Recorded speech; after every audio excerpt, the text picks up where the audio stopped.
এই মাদ্রাসাকে পুনর্জীবিত করার জন্য পাগড়ি আছে, পাঞ্জাবি আছে, লম্বা নামাজ পড়ে না, এই মাদ্রাসার অবস্থা হয়েছে, এই মাদ্রাসার অবস্থা হয়েছে। এই জন্য এই মাদ্রাসাকে জিন্দা করা, যে সমস্ত বুজুর্গ এই মাদ্রাসার খুঁটি কেটে দিচ্ছে, ওনাদের কি আশা ছিল যে আমরা মারা যাব, এই মাদ্রাসাগুলো চলবে, সব পাবো, আল্লাহ আজাদ থেকে আমরা বাঁচে থাকবো। আমরা পাবলিক 1 টাকা 2 টাকা 100 200 করে ধান দেয় কেন দেয়? ফলো করে নাজাতের জন্য, ফলো করে যাতে আল্লাহ জাহান্নামে না যায়। কিন্তু আজকে দেখা যায় চালা হয় মাদ্রাসা পড়া নাই, মাদ্রাসার ছাত্র নাই।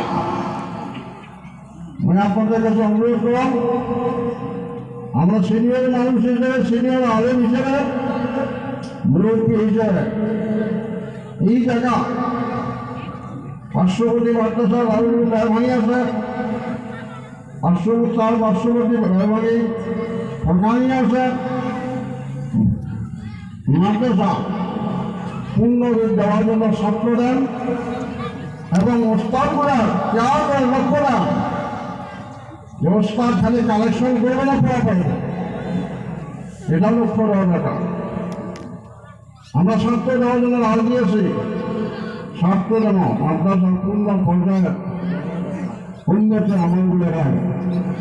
কথাটা অনেকের ভালো লাগবে, অনেকগুলো বেয়া লাগবে।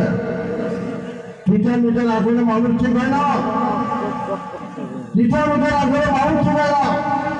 কেন মাদ্রাসা অবস্থায় লোক মাদ্রাসা কেন বানিয়েছে?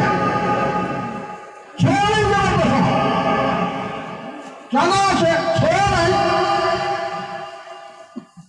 আসার কথা এটা পাবলিকে কর, মূল শিক্ষক বলব, মূল কমিটি বলব, বেশ টাকা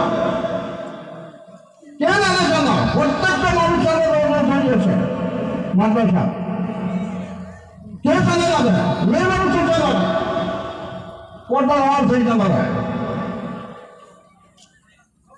এই জন্য অনুরোধ, এই মাদ্রাসা যাতে পূর্ণ রূপ পায়, মাদ্রাসা যাতে ছাত্র ভর্তি হয়, লেখাপড়া সুন্দর হয়,